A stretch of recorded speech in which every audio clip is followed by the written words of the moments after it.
Nagsugod sahay ug nahimong managhigalaay, nagkumustahanay pinaagig video call nga way pahuway.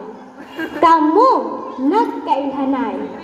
Sayo sa kabungtagon, daily text inyong pamalandungon, ug dayon good morning pangitaon, maungang inyong adlaw kumpleto malipayon. Ingnan daay ning gugma, dili mahimutang uwa ka, mag-atubang sa cellphone nga magsigig katawa, labi na kung ang mga message ninyo, inyo nang mabasa. Pero kay long distance man mo, giagwan ta, bahalag lagyo mong duha, dool man sad kaayo inyong kasing-kasing sa usag-usa. July 13, 2023, adlaw nga dili gyud makalimtan, sa dihang ang oo ni Ate Joan nadawat na ni Kuya Ronald.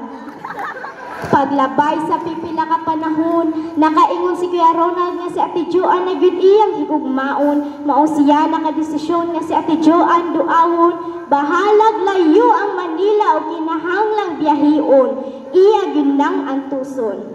Naabot ra gyud siyang tabunok palumpon, nakaila ang mga igsuon, ug ikaw Ate Joan nga iyang bituon.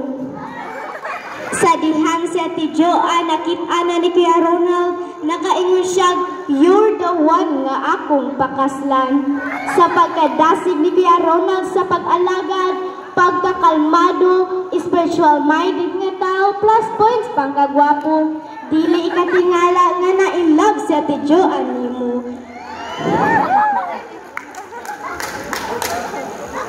Bisan doon na mo'y mga kalahian, sama sa color nga inyong ganahan, parehas man sad mo ganahan nga si Jehovah alagaran.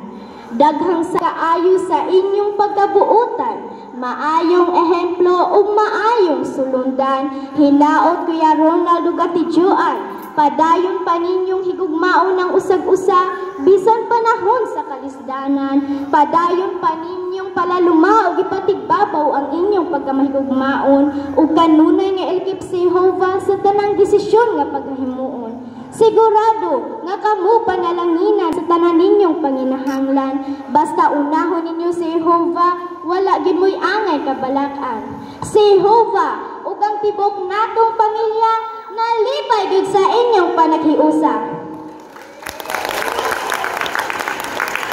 Wow!